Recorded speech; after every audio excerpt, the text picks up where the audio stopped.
Buen día, ¿cómo están ustedes?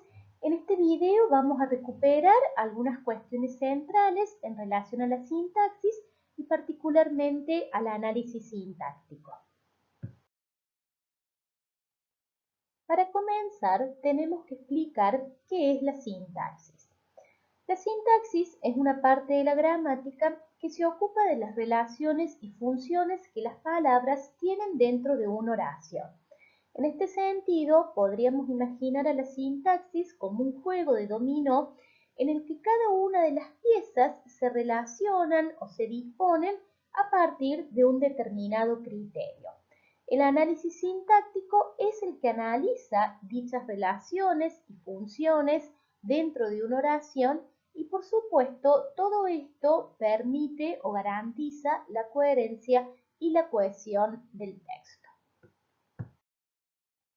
Para ejemplificar, podemos mencionar la concordancia, que es una relación de género, número, persona, que se establece entre distintas clases de palabras. En el caso del sustantivo, la concordancia se manifiesta en género y número con el artículo y el adjetivo.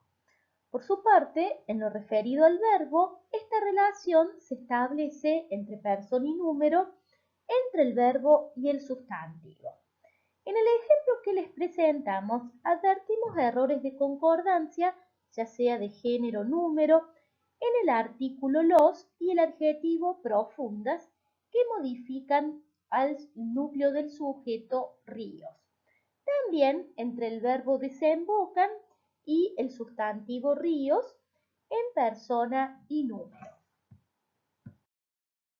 Como indicamos anteriormente, vamos a focalizarnos en el estudio de la oración y particularmente en el análisis sintáctico. La oración es un conjunto de palabras que conforma una unidad de sentido. ¿Qué significa esto? Que en sí misma transmite un mensaje comprensible para el receptor. En una oración, las palabras no están sueltas o aisladas como en el ejemplo que les presentamos. Gato, el, por, tapia, la, vecino, escapó, de. Por el contrario, se disponen de una determinada manera y se relacionan entre sí. El gato escapó por la tapia del vecino. Sumado a eso, la oración también se caracteriza por su autonomía o independencia. Puede estar integrada dentro de un texto, pero cada oración conforma, como ya explicamos, una unidad de sentido. Es un eslabón dentro del texto. Además, toda oración comienza con mayúscula y finaliza con un punto. Para iniciar un análisis sintáctico, lo primero que tenemos que hacer es reconocer las oraciones dentro de un texto. Para ello, primero voy a separar el texto en párrafos. Recordemos que todo párrafo comienza con mayúscula y finaliza con un punto y aparte. Luego, hacia el interior de cada párrafo, voy a encerrar cada una de las oraciones entre corchetes. Aquí les presentamos un ejemplo de lo que explicamos anteriormente. Existen dos tipos de oraciones, las oraciones bimembres y las oraciones unimembres. Las oraciones bimembres, como indica su nombre, constan de dos miembros. Poseen como núcleo un verbo conjugado y pueden dividirse en sujeto y predicado. En el ejemplo, los árboles florecen en primavera. Florecen es el núcleo oracional, el núcleo verbal, y a partir de allí puedo determinar cuál es el sujeto y cuál es el predicado. Por el contrario, las oraciones unimembres constan de un solo miembro. No pueden dividirse en sujeto y predicado. Por ejemplo, la oración el calor del verano. Vamos a ocuparnos ahora de la oración bimembre. Mencionábamos anteriormente que la oración bimembre puede dividirse en sujeto y predicado. El sujeto es el agente que realiza la acción señalada por el verbo. Puede ser una persona, un animal o cualquier agente de la naturaleza. Una persona, Julieta completa las tareas. Un animal, el gato maulla por las noches. Un agente, la tormenta ocasionó destrozos en la ciudad. El sujeto además tiene como núcleo a un sustantivo. Ese núcleo puede estar solo o bien puede estar acompañado de complementos que, como indica el nombre, completan o establecen algún tipo de referencia en relación al núcleo. Vamos a centrarnos ahora en el núcleo del sujeto. Como habíamos explicado, el núcleo del sujeto siempre está desempeñado por un sustantivo y puede estar solo o bien acompañado de complementos. En el primer caso, un ejemplo podría ser Magdalena recibió un regalo. En este caso, el núcleo del sujeto sería Magdalena. Por otra parte, cuando ese núcleo está acompañado de complementos, diríamos que esos complementos orbitan alrededor del núcleo, dependen de ese núcleo. En este caso, cuando tenemos un sujeto que está compuesto por núcleo y por complementos, se constituye o se forma lo que denominamos una construcción sustantiva. ¿Qué es una construcción sustantiva? Una frase que tiene como núcleo a un sustantivo. Esto ocurre, repito, cuando tenemos un sujeto que está conformado por el núcleo y por complementos que orbitan o dependen de ese núcleo. Observemos algunos ejemplos. Tomemos como núcleo el sustantivo perro. Podríamos expandir ese núcleo con un complemento como por ejemplo el perro. Otro complemento, el perro de mi casa. Sumar otro complemento, el perro de mi casa, Pupi. Observen ustedes de qué manera los complementos permiten expandir y completar cierta significación en relación al núcleo del sujeto. Vamos a ocuparnos ahora del predicado.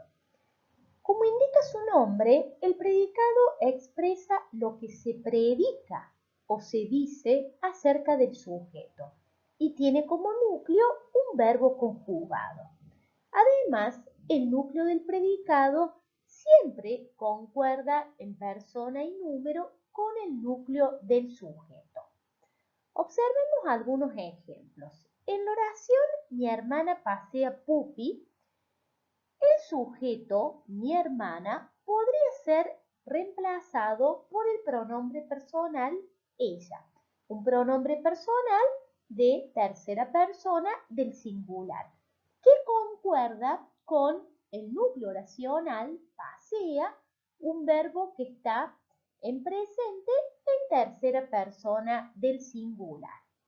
De la misma manera, en la oración yo paseo a Pupi, yo, pronombre personal de primera persona del singular, concuerda con el núcleo oracional paseo, un verbo en presente en primera persona del singular. Del mismo modo que en el sujeto, el núcleo del predicado puede estar solo o bien puede estar acompañado de complementos que orbitan alrededor de ese núcleo verbal. En el primer caso, un ejemplo podría ser los niños y niñas cocinan. Cocinan sería este núcleo verbal que está solo en la oración. En el segundo caso, como ya señalamos, ese núcleo puede estar acompañado de complementos que van a completar el sentido de esa acción, de ese núcleo verbal y que van a permitir también expandir la oración.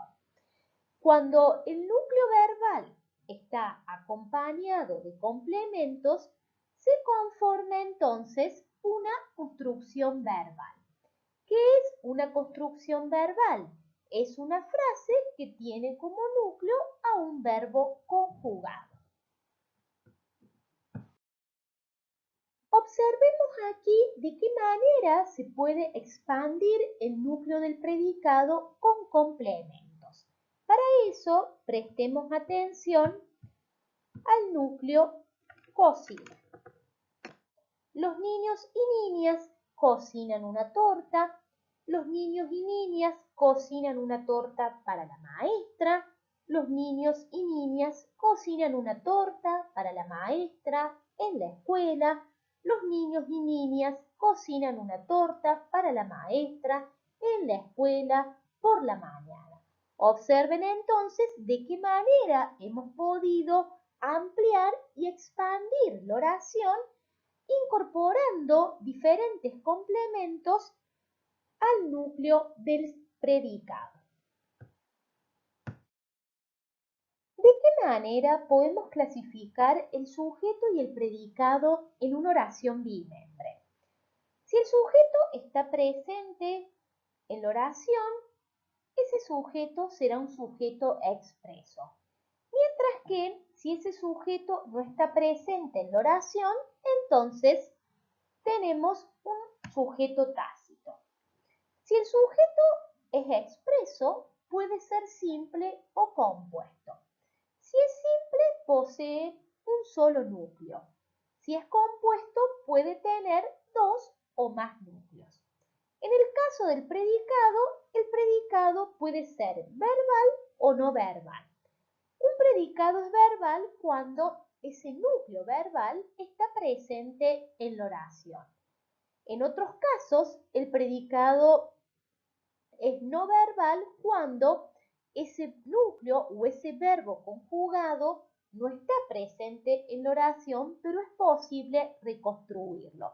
Nosotros en esta oportunidad no vamos a trabajar o no vamos a ocuparnos de el análisis de oraciones con predicado no verbal.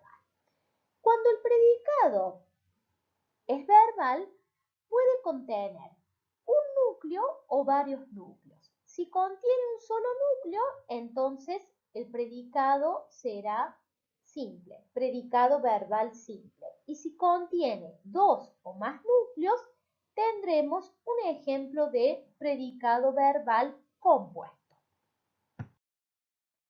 Vamos a presentar algunos ejemplos. En primer lugar, identificaremos el núcleo en cada una de las oraciones. En la primera, en la segunda y en la tercera. Después de haber identificado el núcleo de cada una de las oraciones, podemos reconocer entonces cuál es el sujeto y cuál es el predicado. En el primer caso tenemos un sujeto expreso simple porque es un sujeto constituido por un solo núcleo, barriletes. En el segundo caso tenemos un sujeto expreso compuesto porque el sujeto está constituido por dos núcleos, barriletes y pájaros. Los barriletes y los pájaros vuelan por el aire. Y en la última oración, vuelan por el aire, tenemos un sujeto tácito, un sujeto que no está presente en la oración, pero que puede ser reconstruido a partir del sentido. Podemos preguntarle al verbo quién es o quiénes son los agentes que realizan la acción de volar por el aire. En relación con el predicado, también podemos encontrar un predicado verbal simple que consta de un solo núcleo, Patricia se lava el pelo, o bien un predicado verbal compuesto cuando está constituido por dos núcleos verbales. Patricia se lava y se seca el pelo.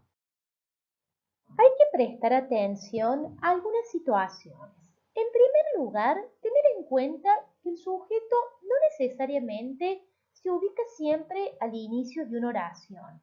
Puede estar en el medio o puede estar en el final, como observamos en los ejemplos. A la madrugada, el rocío cae sobre el jardín. En este caso, el sujeto está ubicado en el medio de la oración. En el segundo ejemplo, volverán a mi balcón las oscuras golondrinas. Allí el sujeto se ubica al finalizar la oración. Sumado a eso, el sujeto siempre concuerda en persona y en número con el núcleo verbal y establece quién es el agente que realiza la acción. De esta manera, en el ejemplo, a mi hermana le regalaron un nuevo celular, mi hermana no es el agente que realiza la acción de regalar. Hay un sujeto que ha regalado un nuevo celular a mi hermana. Lo mismo se observa en el ejemplo me entusiasma la música.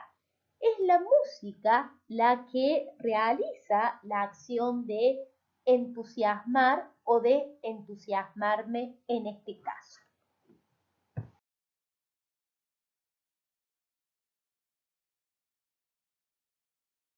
Vamos a ocuparnos ahora de las oraciones unimembres. Como habíamos mencionado, las oraciones unimembres constan de un solo miembro y no pueden ser divididas en sujeto y predicado. Tenemos distintos tipos de oraciones unimembres. Algunas no poseen verbo, como por ejemplo amigos por el viento. En otros casos no poseen verbo conjugado, como por ejemplo nadar de pie. También existen casos especiales de oraciones unimembres.